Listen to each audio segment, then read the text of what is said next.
Seguimos con nuestra jornada de el Congreso Latinoamericano de Teoría Social.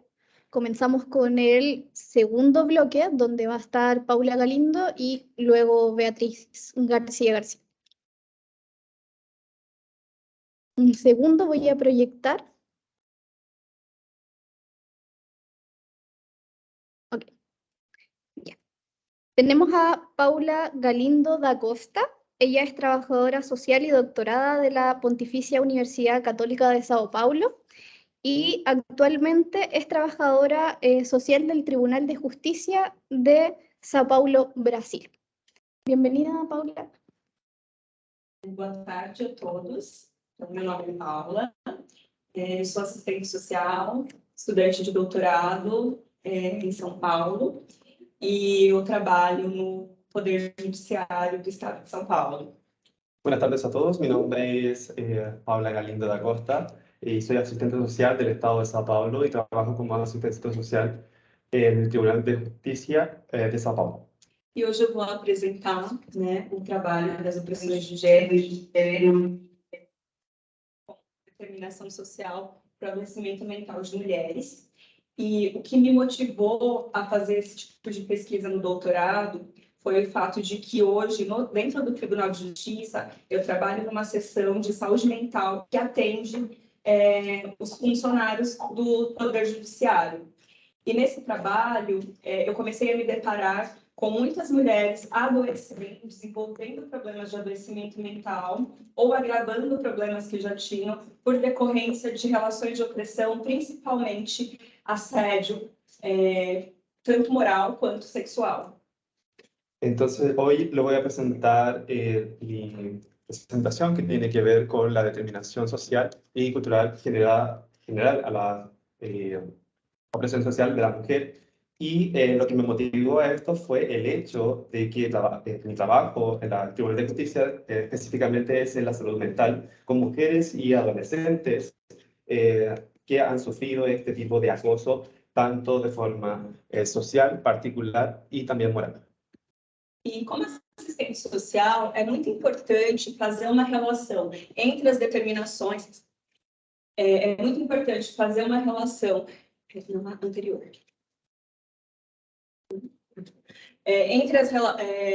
Uma relação entre as determinações sociais e culturais vinculadas à opressão de gênero e como isso tem um impacto para a saúde mental das mulheres na sociedade capitalista contemporânea. Porque o assistente social ele vai desenvolver um trabalho no sentido de minimizar os agravos a partir da garantia de direitos e de processos reflexivos com perspectiva crítica transformadora. Y en este caso les voy a hablar sobre la relación en cuanto a la determinación social y cultural vinculada a la opresión de género y el impacto en las mujeres en la sociedad contemporánea y cómo esto se ha ido minimizando en cuanto al agravo y en lo general. Então, é muito importante para a nossa profissão entender a multidimensionalidade das causas do adoecimento. A gente consegue isso tendo a partir de uma visão do sujeito em sua totalidade, entendendo as determinações sociais, culturais, históricas e a influência da desigualdade social para o agravamento do sofrimento psíquico das pessoas. Entonces es muy importante aclarar también y entender la causa de este padecimiento en cuanto a las determinaciones como factores que determinan lo social, lo cultural, lo histórico y la influencia hasta los días de hoy. Pensando então um pouco nesse histórico do Brasil, a gente tem uma formação de sociedade que iniciou a partir de um processo de escravização da população africana, do povo africano. E naquele momento, o Banzo, ele tem uma autora chamada Bader Savaia, que ela trata do fato de o banzo ter sido uma doença misteriosa que matava o negro escravizado brasileiro. E essa doença, ela era gerada pela tristeza que advinha do sentimento de a pessoa estar só e humilhada naquela condição. E isso era decorrência de ações que eram legitimadas por essa política de exploração, pela dominação econômica que se dava de forma internacional e aquele momento histórico. E como se não bastasse toda essa condição, isso se agravava ainda mais para o gênero feminino, porque as mulheres, além de todo esse processo que viviam, elas tinham o fator dos abusos sexuais que sofriam, né? Elas serviam como reprodutoras e viam seus filhos, né, também passando pelo processo de escravização. Pensando entonces en el concepto histórico de Brasil, tenemos la forma social en cuanto, comenzando desde la esclavitud africana. En ese momento hay una, que vamos a hablar ahora, hay una autora que trata sobre el manso, que se lo describía como una enfermedad de los africanos, que se basaba básicamente en la tristeza, el sentimiento de tristeza y soledad y de humillación. Eso entonces era un determinante por la diferencia social. Como si no bastara tampoco, había también lo que se trata el abuso hacia las mujeres y como mayor agravante para el género femenino debido a factores como, por ejemplo, el abuso sexual, el acoso y también ser vistas como sistemas reproductivos, simplemente. E nos anos subsequentes, né, até a atualidade, o Brasil ele seguiu sendo demarcado por uma acentuada desigualdade social, né, e um crescimento desordenado das cidades que reforçam as relações de opressão. En cuanto a lo que son a los años subsecuentes, hasta hoy, Brasil ha sido marcado por una desigualdad social que ha sido característico que refuerza esto, perdón, sobre la desigualdad y la opresión. O serviço social no Brasil tem um projeto ético-político, né, que parte do materialismo histórico dialético. Então, o Karl Marx é uma grande referência para nós, dentro da sociologia. E nessa perspectiva do adoecimento mental, eu vou mencionar algumas referências que ele traz. En cuanto al servicio social en Brasil, estaba marcado por un proyecto materialista histórico y también dialéctico, perdón, y en este caso Marx va a ser un gran referente para nosotros y que vamos a intentar citarlos en este momento. Ajá. La cita dice lo siguiente: entre las causas, el desespero que llevan a las personas muy nerviosas, irritables, a buscar a la muerte, seres pasionales y melancólicos, descubrí los malos tratos como el factor dominante, las injusticias, los castigos secretos que país y superiores imperiosos infligen las personas que se encuentran abajo de su dependencia. La revolución no derrubó todas las tiranías, los males que se reprobaban en los poderes despóticos subexisten en las familias. En ellas, ellos provocan crisis análogas a aquellas de las revoluciones. Karl Marx, 2016. Então, quando a gente pensa no cuidado em saúde no Brasil, e especificamente em saúde mental, eu vou trazer um breve panorama aqui para vocês. Entonces, cuando pensamos sobre cuidado, perdón, de la salud mental en Brasil y específicamente en el cuidado de salud mental, tenemos este panorama que vamos a mostrar para ustedes. Na década de 1970, o Brasil começa a iniciar um processo de reforma sanitária, né? E o que é isso? É a saúde demarcada como um direito do cidadão e dever do Estado. E isso possibilitou a criação do SUS, que é o nosso Sistema Único de Saúde, que é um atendimento em saúde gratuito, universal, que tem deficiências, mas é uma forma de democratização de acesso à saúde no nosso país. Y en la década de 1970, Brasil inicia una reforma sanitaria. ¿Y cuál es esta reforma? Es en cuanto está demarcado por una diferencia característica, que es la creación del SUS, que es el Sistema Único de Salud, que es un sistema gratuito, universal y que tiene sus deficiencias, pero que hasta el día de hoy podemos describirlo como un apoyo para la sociedad. Então, a profissão serviço social, no mesmo período, No mesmo período, a gente passa por uma reformulação do nosso projeto ético-político. E aí, esse projeto ético-político, ele vem marcado pela defesa intransigente dos direitos humanos. En cuanto a la referencia, perdón, la relación a los servicios sociales, en el mismo periodo pasa a ser un reto ético y político. En el mismo periodo de los principios fundamentales en cuanto a la al proyecto ético-político de servicio social de defensa de los derechos humanos. E aí, mais à frente, na década de 80, a gente tem uma outra reforma, que é a reforma psiquiátrica no Brasil, né? Essa reforma psiquiátrica, ela pressupõe o fechamento dos manicômios. Manicômios eram lugares onde as pessoas eram internadas e elas era uma internação de longa permanência, elas passavam a vida toda nesses locais, e eram locais de muita violação de direitos, muitos abusos, e as pessoas eram colocadas sem critérios. Por exemplo, mulheres que eram consideradas indesejadas iam para esses locais. Más adelante, y en otra reforma psicológica, de cuanto en Brasil, las personas se presume, el cierre de los manicomios, que significaba que eran internados de larga permanencia o incluso de larga vida, en cuales se violaban básicamente los derechos humanos. Había mucho abuso, no había criterio y a la mujer se le veía como un objeto indeseado. E com a reforma psiquiátrica é implantado um novo modelo de atendimento, que é um atendimento em meio aberto, por meio dos Centros de Atenção Psicossocial, que são os CAPS. Centro de Atenção Psicossocial. En cuanto a se creó una nueva reforma psicológica de atención psiquiátrica y se llamaba el Centro de Atención Psicosocial.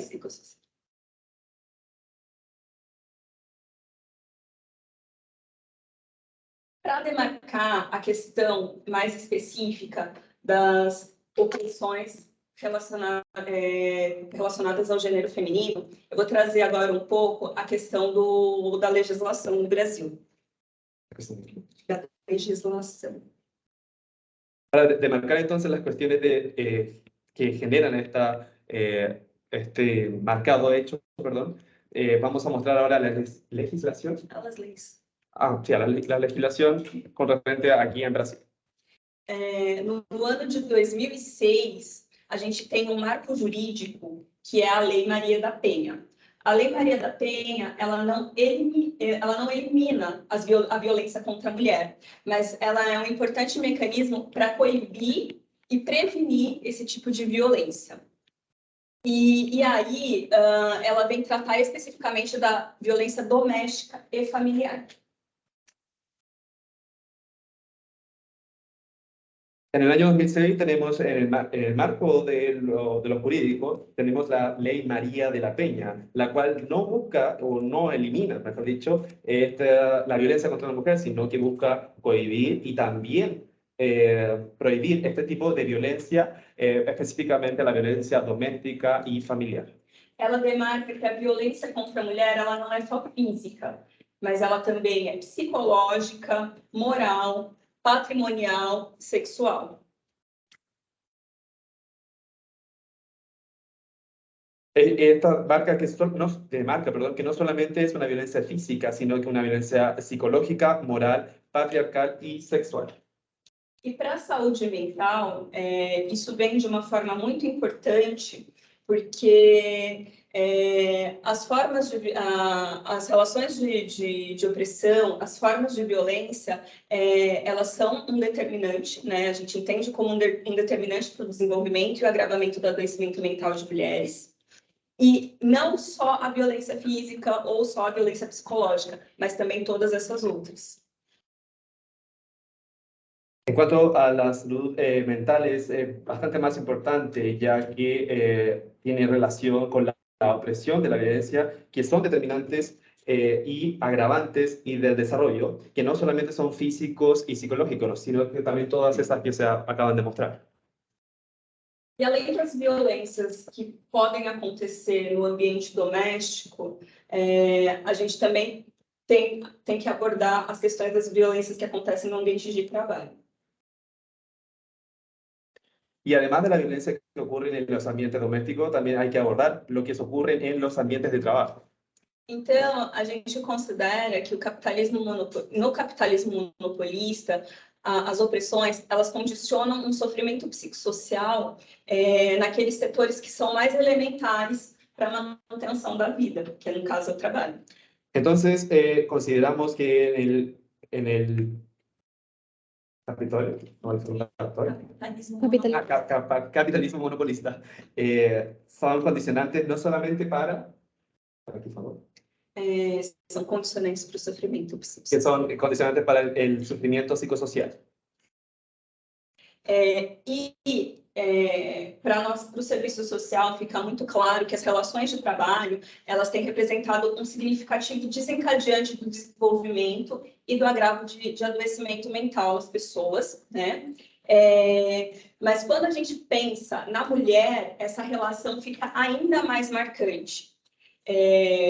Quando a gente considera as diferenças de gênero, podemos falar sobre formas de assédio, desigualdade salarial, precarização, múltiplas jornadas, informalidade, que são todos fatores relacionados à vida profissional que vão agravar ou desenvolver questões de adoecimento.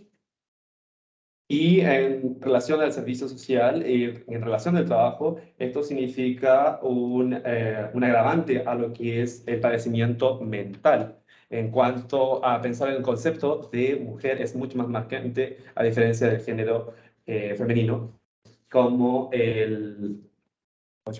Perdón por el... Sí. En cuanto también a lo que son las formas de desigualdad salarial, precariedad, pluriactividad e informalidad.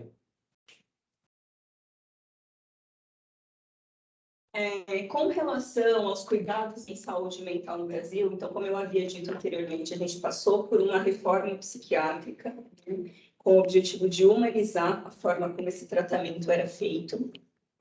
E a atenção psicossocial no Brasil, ela tem 3 eixos basilares, que é o morar, identidade e os valores sociais. Con relación al cuidado de la salud mental, ya pudimos decir de que Brasil sufrió una reforma psiquiátrica, la cual era cómo modificaba cómo eran abordados estos hechos, con base en 3 ejes básicos, que son el eje moral, el de identidad y los valores sociales. O morar como um direito de cidadania, a identidade como não rotular, não estigmatizar a pessoa com um adoecimento, mas poder potencializar outros elementos da individualidade, por meio de valores sociais que venham ao encontro do desenvolvimento de autonomia dela. En cuanto al moral, tenemos también el derecho del ciudadano. En cuanto a la identidad, es no estigmatizar a la persona con otros elementos de valores psicosociales. Y falta el tercero. Autonomia. Os valores sociais para o desenvolvimento de autonomia. Y los valores sociales para el desarrollo de la autonomía. Sí. Para a profissão serviço social, é muito importante entender o adoecimento na expressão da totalidade histórica, social e política, especificamente para a nossa profissão. Entonces, específicamente para esta profesión, es importante abordar todo el plano histórico y político. É fundamental que a gente consiga enfatizar essas determinações sociais e culturais, né, até para preservar a identidade profissional e poder executar uma atividade que é muito importante, que é a prática reflexiva. Então, quando temos acesso a mulheres que sofrem condições de opressão, de violência, de todas as ordens, e a gente entende que isso está gerando um adoecimento, nós temos uma ação ativa no sentido de trabalhar com práticas reflexivas. Es fundamental entonces hacer énfasis en lo histórico y cultural y que nos da una identidad como profesionales para poder ejecutar las prácticas reflexivas. Cuando tenemos acceso a mujeres que han sufrido, han tenido distintos tipos de sufrimiento como opresión, violencia y de todo tipo de orden, y que están sufriendo una enfermedad, tenemos acceso entonces a lo que son las prácticas reflexivas.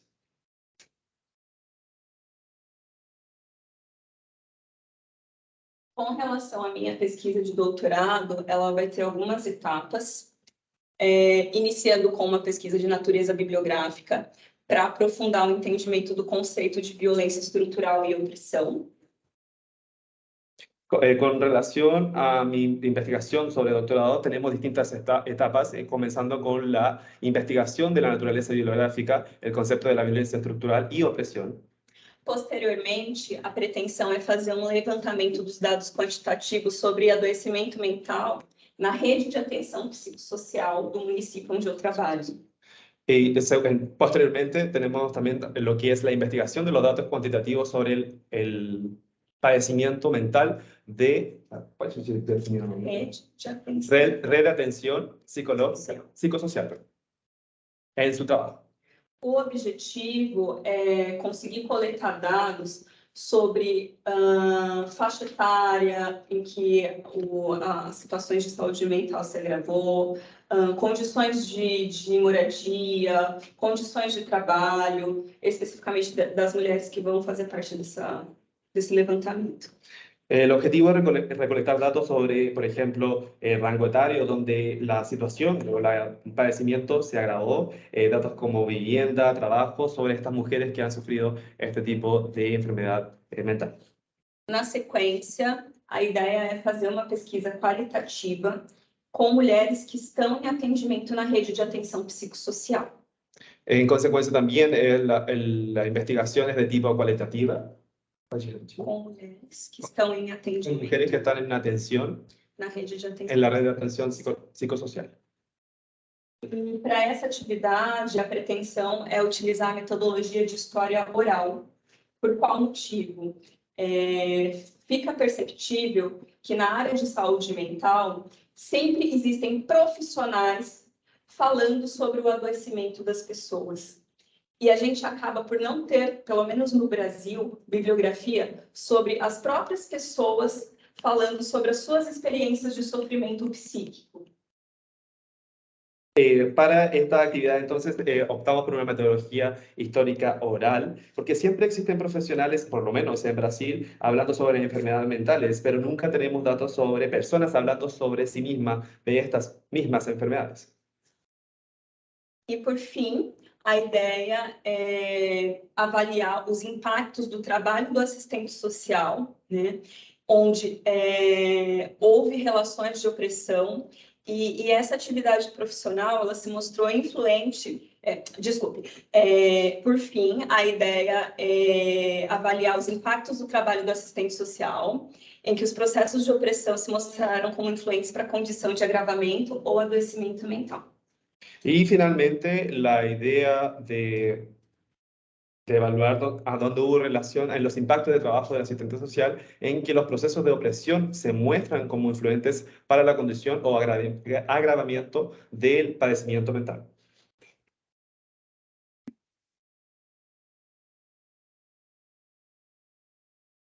E aí uma referência aqui, a análise acerca de que modo relações de opressão funcionaram como determinante social e cultural para o desenvolvimento ou agravamento do adoecimento mental de mulheres que estão em atendimento em serviços da rede de atenção psicossocial, pode possibilitar o desenvolvimento de importantes estratégias profissionais no sentido de alterar o curso desse tipo de vivência, para essas pessoas e também o desenvolvimento de ferramentas visando o trabalho de promoção e prevenção de saúde mental. Y aquí una referencia, un análisis acerca del modo de las relaciones de opresión funcionaron como un determinante social y cultural para el desarrollo o el agravamiento del padecimiento mental de las mujeres que están en atendimiento en servicios de la red de atención psicosocial. Puede posibilitar el desarrollo de importantes estrategias profesionales en el entendimiento de alterar el curso de este tipo de vivencia para estas personas y también el desarrollo de herramientas buscando siempre el trabajo de promoción y prevención en salud mental. E, por fim, uma pergunta reflexiva. Em uma sociedade patriarcal, a quem interessa a saúde mental de mulheres? Y finalmente, una pregunta reflexiva. En una sociedad patriarcal, ¿quién se preocupa por la salud mental de las mujeres? E eu me arrisco a dizer que, em uma sociedade patriarcal, interessa apenas um baixo nível de saúde mental de mulheres, suficiente para elas continuarem no seu exercício de reprodução social, mas nada ao nível de que a autonomia dela possa possibilitar algum risco para a manutenção desse status quo. Y yo entonces me arriesgo a decir de que en una sociedad patriarcal hay un bajo nivel de preocupación sobre el sufrimiento que lleva básicamente a continuar con la reproducción sexual, pero nada para la autonomía. Que coloca em risco o status Que coloca en riesgo el status quo. Un segundo, discúlpenme, que el data hay que prenderlo. Un segundo. Problemas técnicos que pueden suceder en este tipo. Lo siento. Ponerle pausa.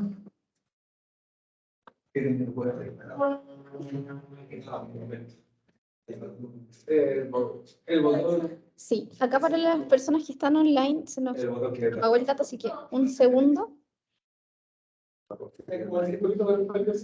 No necesitaron un Iniciais que mas depois eu tenho aqui a grande maioria das coisas já.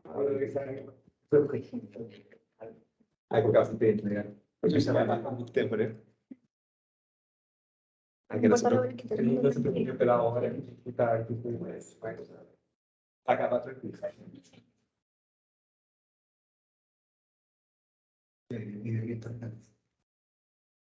Tienen que cargar un poquito.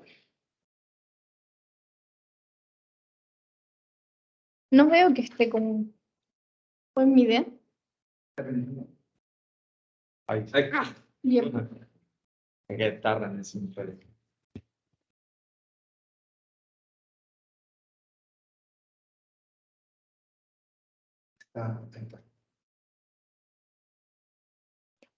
Estamos reconectando después del problema técnico que tuvimos, pero lo solucionamos rápidamente. Así que esperemos a que se visualice bien, Paula, y seguimos con tu...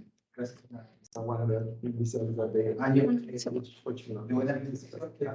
Ha detto che canta molto Ma poi c'è la presentazione adesso che l'abbiamo usato perché poi questa cosa. Yeah. ¿Seguimos? Sí. Ya terminó, sí, ya la presentación. ¿No va a hacer ninguna reflexión No final? voy a hacer ninguna reflexión. Essa aqui. La última reflexión entonces fue la sociedad patriarcal, la pregunta que dejó hecha como en una sociedad patriarcal, ¿quién se preocupa por la salud mental de las mujeres? Y esa fue su reflexión respecto a su postura de esta pregunta.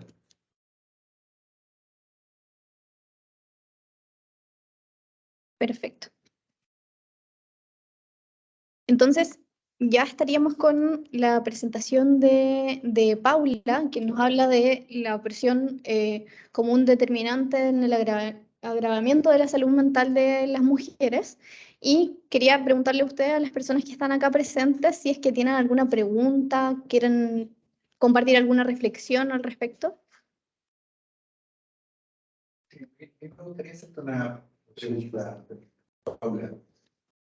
En tu exposición planteaste la relación entre mujer y opresión.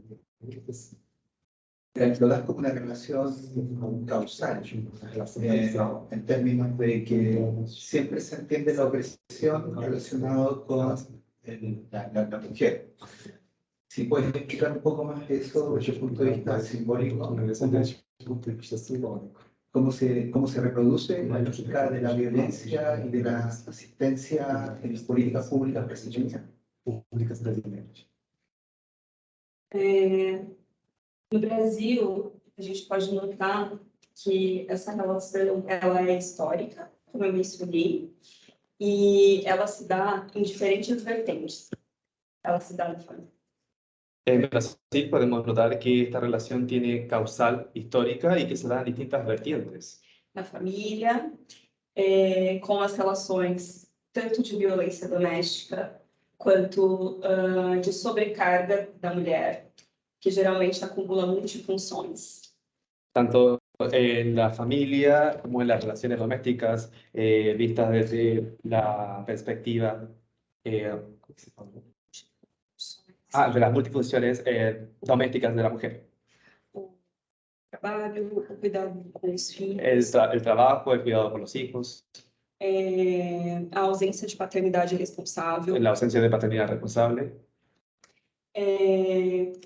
Na vida profissional, com a desigualdade salarial. La vida profesional con la desigualdad salarial. Com situações de assédio e moral e sexual. Situaciones de abuso, de moral y sexual. Com falta de acesso em serviços. Con falta de acceso a servicios básicos. Nos últimos 20 anos, as políticas públicas elas tiveram enfoque na mulher. En los últimos 20 años, las políticas públicas tuvieron un foco en lo que es la mujer. Então, os programas de habitação e programas de transferência de renda, eles priorizavam a mulher como titular dos benefícios. Entonces, en lo que respecta a lo que son las políticas de habitación y transferencia de rentas, la mujer tuvo fue priorizada a titularidade da mulher en la titularidad de la mujer para o recebimento para recibir el beneficio em detrimento do chefe de família homem. En relación a lo que era antiguamente con lo que era el jefe de la familia, el jefe de hogar. Infelizmente, nos últimos 4 anos, a gente passou por governo federal de desmonte das políticas públicas. Infelizmente, pasamos en los últimos 4 años por un gobierno que retrocedía en lo que eran políticas públicas. Então, tanto no acesso a serviços que podem possibilitar uma maior autonomia para o gênero feminino. Entonces, en cuanto a serviços. Tanto em acesso a direitos que podem... Tanto a acceso a derechos que pueden favorecer al género femenino. Quanto às políticas de saúde mental. En cuanto a las políticas de salud mental.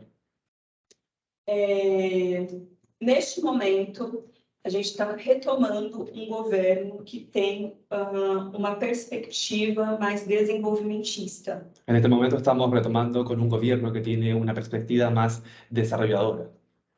E com isso nós esperamos que seja retomada, né, o acesso a esse tipo de direito com a força que teve, né, nos anos anteriores.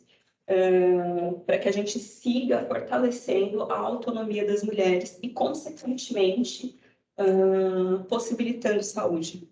Y con esto esperamos que poder retomar lo que tenía el gobierno en los años anteriores a este gobierno y poder favorecer la salud de las mujeres y las políticas que tienen relación con ellas.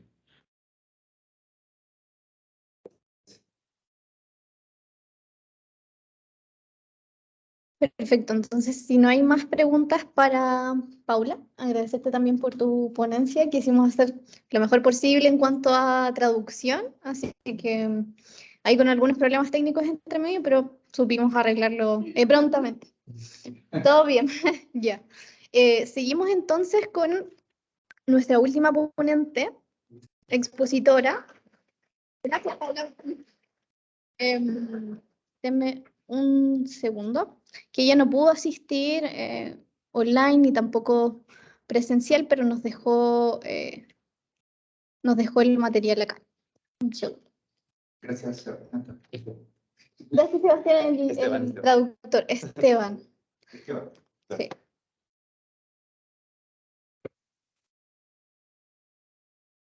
Seguimos entonces con Beatriz García García. Ella es doctora en Antropología Social y Cultural por la Universidad Autónoma de Barcelona, es máster en investigación etnográfica y profesora de la Universidad Oberta de Cataluña.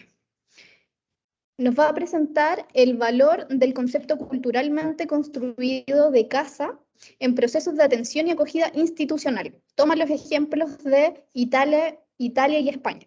Entonces nos va a hablar un poco acerca de las casas de acogida de las mujeres que han sufrido violencia en España y en Italia. Nos sitúa también la discusión en mujeres migrantes que construyen el concepto de vivienda como un hogar en estas casas de acogida. Entonces, estas casas de acogida es una forma de fortalecer la salud mental. ¿Ya? Seguimos con Beatriz entonces.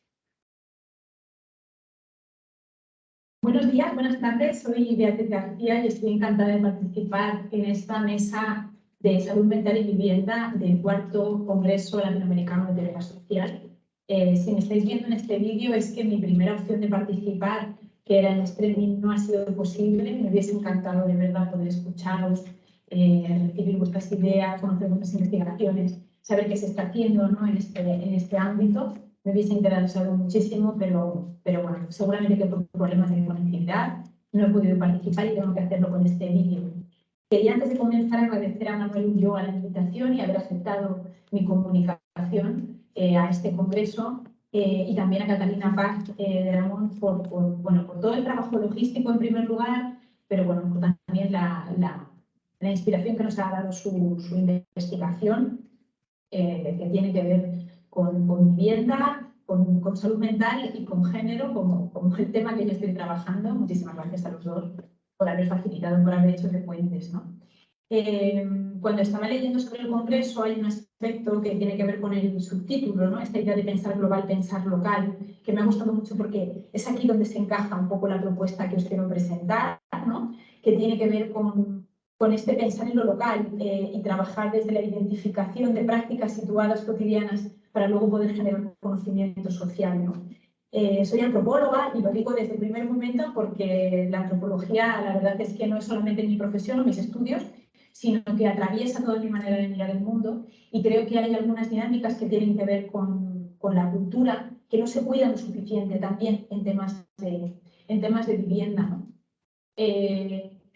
La vivienda, la casa, es el primer espacio de socialización de las personas, los grupos humanos con quienes estamos en esta dinámica, en estos espacios, en estas dinámicas, ya estemos filiados biológicamente o no, pero son los primeros espacios donde nosotros recibimos nuestra humanidad, son las primeras personas de las que recibimos transmisiones culturales de manera consciente, de manera inconsciente, y que nos hacen y nos construyen en seres humanos. Y también ellos son construidos a través de nuestro proceso de crecimiento como seres humanos. Entonces, la vivienda como espacio es profundamente importante.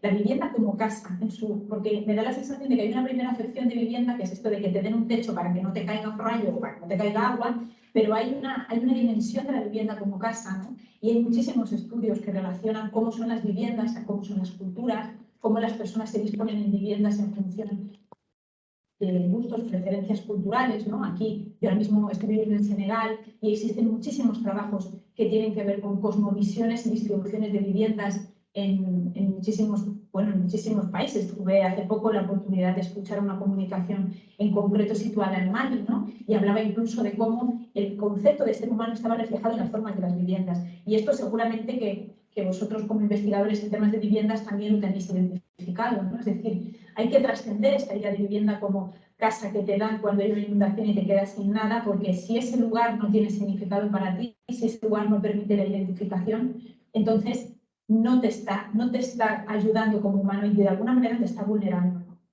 Y en este sentido, yo quería presentar algunos de los hallazgos de dos experiencias. Una de ellas tiene que ver con una experiencia como educadora social en dos casas de acogida del norte de Italia y otra con un trabajo de investigación que he realizado aquí en Senegal. Ambas experiencias duraron 3 años, pero están separadas por casi 20 años, o sea, ya hay aquí una edad.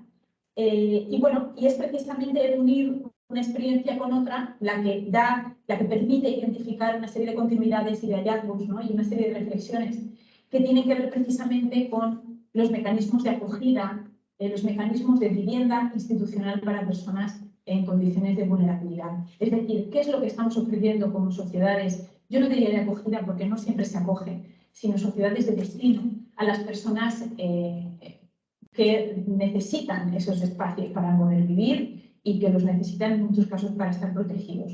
En el caso que os comento, os hablo de... Yo trabajaba en una casa de acogida para mujeres que habían sufrido violencia machista, violencia de género, y eran unos espacios dedicados a mujeres que estaban en situaciones de riesgo extremo. El perfil general eran mujeres casi todas extranjeras, de países empobrecidos del sur global, que venían tras procesos de migraciones económicas, casi todas reunificadas a través de procesos de reunificación familiar por sus parejas masculinas, que eran las que primero migraban y luego traían a ella.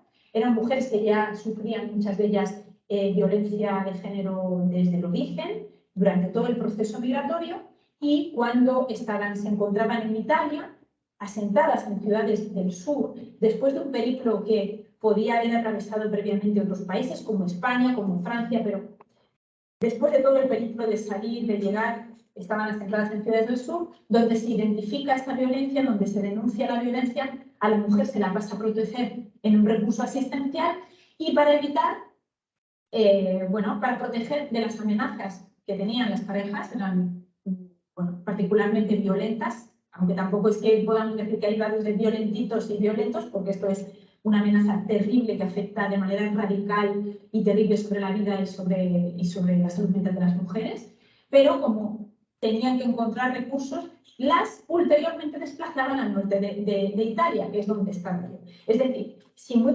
algunas mujeres habían estado un pequeño periodo de su vida haciendo y echando sus raíces en el sur de Italia, seguido a este proceso de violencia, tenían que salir con sus hijos acompañadas a recursos que estaban en el norte. Y muchas veces en condiciones casi de clandestinidad, porque vivíamos, las casas, las dos donde estaban ubicadas en contextos alejados de prácticamente todos. Evidentemente nadie sabía que eso era una casa de acogida. Y pues ahí había como una gran mansión, eran 2 grandes casas, ¿no? Donde estaban las mujeres protegidas, donde los niños iban al colegio y se les daba un domicilio que no era el domicilio de la casa. Es decir, todo este aspecto que tiene que ver con la clandestinidad para que otra persona no te descubra. Y ahora, y este aspecto que me interesa, es cómo esta casa estaba diseñada desde las instituciones públicas que se encargaban de esta protección.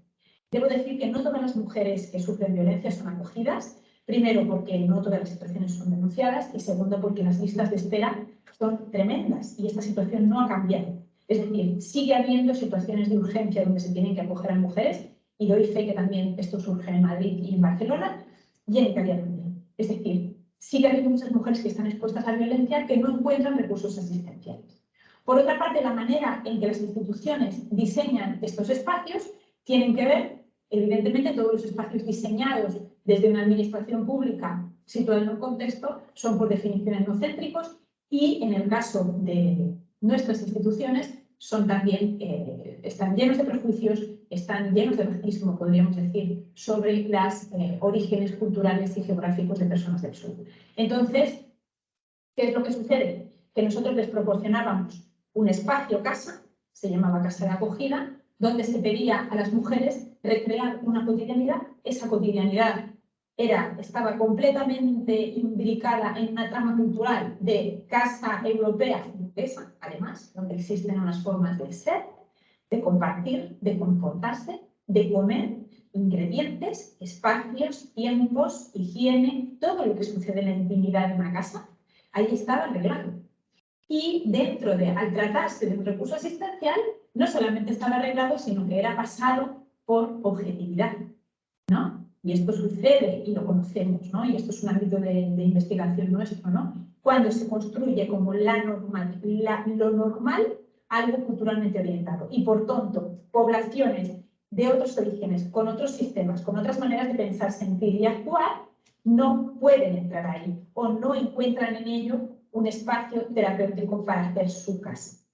Entonces, esto es lo que nos sucedía. Yo era referente de siempre teníamos 2 núcleos como referente y a mí me habían contratado como educadora social, como mediadora intercultural, pero al principio yo estaba ahí porque hablaba castellano, no conocía todavía las pautas de las personas que iban a venir. A mí todos los núcleos familiares, que principalmente venían muchísimos de Ecuador y Perú, pasaban a ser mi referencia porque yo hablaba castellano y hablando con ellas pues empezaba a hacer este trabajo más antropológico de qué es para ti una casa, qué es para ti una crianza, qué es para ti una cocina, cómo podemos adaptar esta casa, con las dificultades que tiene adaptar un recurso. Porque, insisto, cuando las normas de un recurso son construidas como lo normal, lo bueno, lo tal, y no hay margen de flexibilidad, entonces a las personas les estamos vulnerando. Y les estamos vulnerando de una manera que es invisible, porque muchas veces sucedía que dentro de la casa algunos comportamientos, comentarios, actuaciones, etcétera, de las mujeres eran valorados como negligentes cuando simplemente eran culturalmente diversos. Y esto tiene una afectación tremenda porque no podemos obviar que estas instituciones también hacen un trabajo de control sobre la vida de las mujeres, ¿no? Y se determina cuáles son los destinos y los itinerarios de las mujeres en virtud de este comportamiento, ¿no? Esta experiencia situada me hizo aprender mucho, me hizo aprender que las instituciones son muy poco flexibles, es muy difícil explicar a una institución que son ellas quienes se tienen que adaptar a las personas y no las personas a ellas. Es muy difícil, y sobre todo en estas coordenadas, explicar que lo nuestro, que nuestra cultura no es superior, no está por encima, no acogemos a personas que están en otros estadios de civilización, sino que hay una diversidad que es latente, que no tiene que ver solamente con el origen cultural lejano, sino que también se da en nuestras propias sociedades, pero parece que hay un tipo que es el que se tiene que cumplir. Y la persona que cumple con estos estándares obviamente se convierte en un privilegiado social y otras personas siguen en ciclos de vulnerabilidad porque se les sigue vulnerando a este nivel, ¿no? A este nivel que tiene que ver con la cultura, ¿no? Con el no conseguir proporcionar un recurso de acogida que sea culturalmente sensible a mujeres que venían, os he dicho, de Ecuador y de Perú, principalmente con todas las que yo trabajé, pero también de Nigeria, también de Senegal, de Gambia, de Rumanía, etcétera, ¿no? Donde se encontraban con otros contextos, otros ambientes y que iban a ser juzgadas por otro tipo de comportamientos. Tengo que irme ya a la experiencia de 3 años como investigadora y es que junto con otra antropóloga, Lourdes García Tugas, tuve la oportunidad de hacer una etnografía multisituada que fue una manera también de exorcizar esta experiencia previa, ¿no? Ella trabajaba como coordinadora en una casa de acogida en Cataluña, donde estaban acogidas muchísimas mujeres senegalesas y maneras de comportarse de las mujeres senegalesas estaban siendo valoradas como negligentes. Y entonces ella, que es una coordinadora de casa de acogida con formación en antropología, porque es antropóloga y es doctora en antropología, sí que tuvo la idea de vamos a pensar en cómo trabajar esto. Entonces hicimos un trabajo de investigación etnográfica, como nosotros lo hacemos multisituado, y era que yo aquí en Senegal me dediqué a investigar cómo son las familias, me centré en la etnia Wolof porque eran casi todas las mujeres que estaban acogidas en Barcelona, también en temas de violencia de género, venían de este grupo étnico, que además es el grupo que además más migra por motivos económicos. Entonces, tuve el cometido de identificar algunas pautas de comportamiento familiar, de uso de los espacios, de entender qué es una casa. Y entonces todos aquellos accidentes que eran identificados en Cataluña por parte de mujeres senegalesas, fueron puestos en relación con las informaciones que yo les estaba trayendo desde aquí. Yo, como conocía este mundo, a mí me permitía, al hacer el trabajo de campo aquí, visualizar qué es lo que de aquí ahí puede leerse de manera etnocéntrica o puede verse como negligencia, ¿no? Este trabajo fue precioso porque nos ayudó a activar un proceso de mejora de prácticas profesionales en las educadoras de esta casa de acogida, porque tuvimos la oportunidad de decir a educadores sociales y a personas que trabajan en contextos de diversidad, evidentemente, ¿los senegaleses son así? No, no vamos a hacer estereotipos, se comportan así, pero este tipo de comportamiento puede responder a esto, son estas formas de pensar, son estas maneras como insisto, formas de pensar, de sentir y actuar que derivan en prácticas situadas, en nociones sobre higiene, maneras de comer, a quién presto a mis hijos, cómo educo a mis hijos, cómo vivo mi religiosidad, cómo me planteo que es una mujer, qué es lo que me planteo que es un hombre, qué es lo que me planteo que es un matrimonio, con qué criterios económicos voy a gastar mi dinero. Todos estos aspectos que son diferenciales, nosotros permitimos hacer un trabajo a través de un trabajo de investigación etnográfica, aportar este conocimiento para luego, cuando se acogen las mujeres, no solamente conocerlas mejor, sino poder trabajar mejor. Entonces, ya tengo que acabar porque me ha dicho Catalina que solamente podía hacer 15 minutos.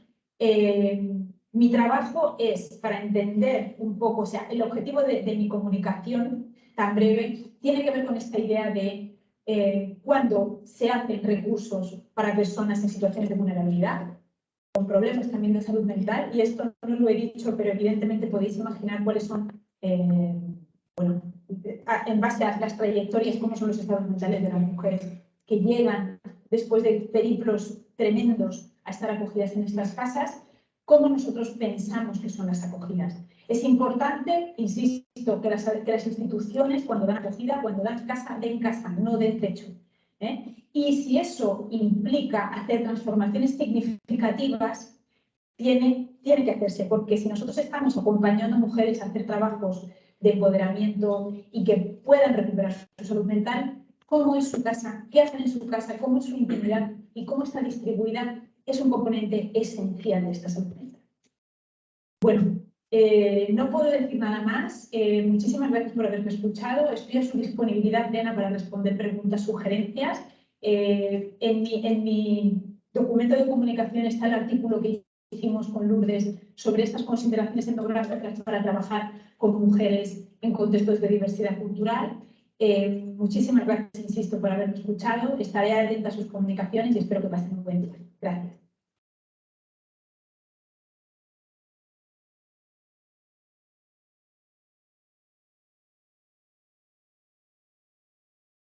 Bueno, entonces eso fue como por parte de Beatriz, su ponencia, que tiene que ver con un caso específico de lo que ha sido su investigación en Senegal. Ella actualmente está en Dakar. Ha encontrado observaciones y reflexiones muy interesantes acerca del espacio doméstico, cómo se entrecruza con otras actividades que principalmente hace la mujer dentro del hogar también y otras relaciones más. Principalmente eso. Ya como hemos visto en este congreso, partimos hablando de quizás una perspectiva más cooperativa en Uruguay con Martín Cajada y Catalina Radi. Luego hablamos de infancias y vejeces con Raquel, con Miriam también. Y cerramos con la perspectiva de vivienda y género, con Paula Galindo y Beatriz García García. Así que ya estaríamos en lo final, cerrando el congreso. Muchas gracias a quienes asistieron, quienes están acá presentes, también se conectaron online, también por Instagram allá, acá por Teams. Así que muy contento también de lo que ha sido este trabajo, lo que ha sido pensar esta reflexión que teóricamente fue como un piscinazo, como digo yo, que de pronto es muy difícil tomar dos elementos y tratar de unirlos, pero la verdad es que fue mucho más ameno llevarlo con un equipo de trabajo como con los que trabajamos en la mesa. Así que muchas gracias por sus trabajos, por la dedicación. Y claramente tenemos un desafío en lo que respecta a lo comunitario, ¿no? Pensarlo de forma multidisciplinaria, como hemos visto, desde la arquitectura, desde la antropología, desde la psicología, desde el trabajo social, y claramente se topan otras carreras, otras disciplinas en las temáticas y los fenómenos sociales. Así que claramente durante la pandemia la vivienda fue un tema y post pandemia es cómo reconstruimos esos vínculos, cómo reconstruimos estos lazos y también cómo hacernos cargo o abordar esta temática de la mejor manera posible, teniendo en cuenta que en los países latinoamericanos tenemos escasos recursos, tenemos escasos monetarios, pero tenemos muchos recursos en cuanto a conocimiento, en cuanto a investigación, y ahí creo que Chile tiene que poner énfasis a lo que es la investigación, a lo que podemos aportar desde el conocimiento, no tan solo académico, sino que también de los territorios. Entonces creo que ese cooperativismo, como partimos hablando, tiene que situarse en distintas dinámicas. Eso, muchas gracias. Les dejo la palabra a Martín, Miriam, que expusieron, o a quien quiera hacer alguna aportación. Dejo la palabra abierta antes de cerrar y culminar esta jornada. Bueno, comento un par de cositas nomás, pero súper linda la jornada, la verdad que interesantísimas las exposiciones de todos y todas en la mesa. Fue gratificante decir eso. Creo que las palabras de Catalina son buenas y resumen mucho la múltiple perspectiva que hubo y sobre todo cómo aparece desde ciertos rincones disciplinares reflexiones que aportan y terminan trabajando esto de... Creo que lo comunitario es parte de lo que hay que abordar en las visiones contemporáneas referidas a la vivienda y la salud, que es un tema interesantísimo en la mesa. Así que agradecimiento solamente, sobre todo a Catalina y a Manuel, que han remado un montón para abordar la mesa, y bueno, a los compañeros de mesa, saludo a Miriam, que está por ahí, pero la verdad que un placer. Muchas gracias. Genial. Igualmente, Martín. Muchas gracias. Muchísimas gracias. Yo estoy en tránsito, no sé si se va a cortar, pero en lo que me da la posibilidad de agradeceros, la verdad que ha sido muy interesante y la verdad que se recogen muchas conexiones entre todas las Participaciones.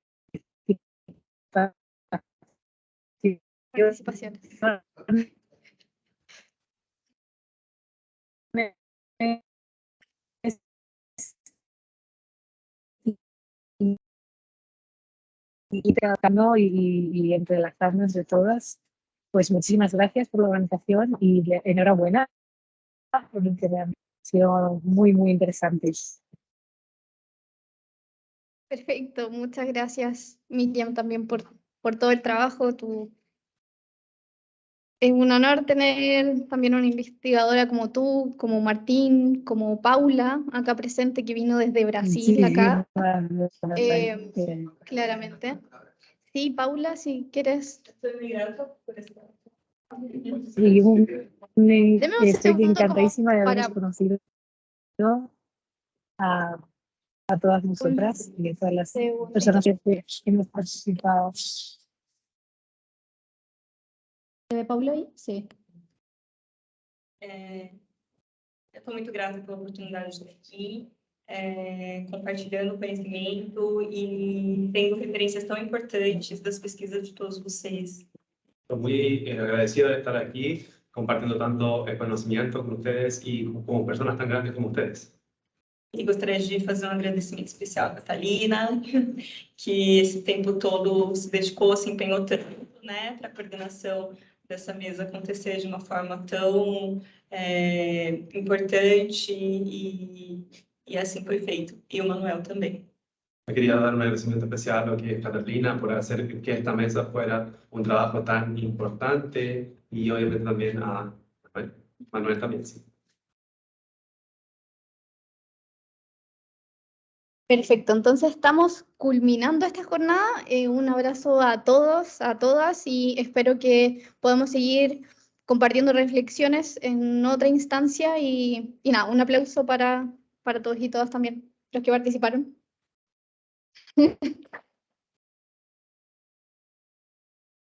Muchas gracias. Que estén muy bien. Chao. Chao, un abrazo.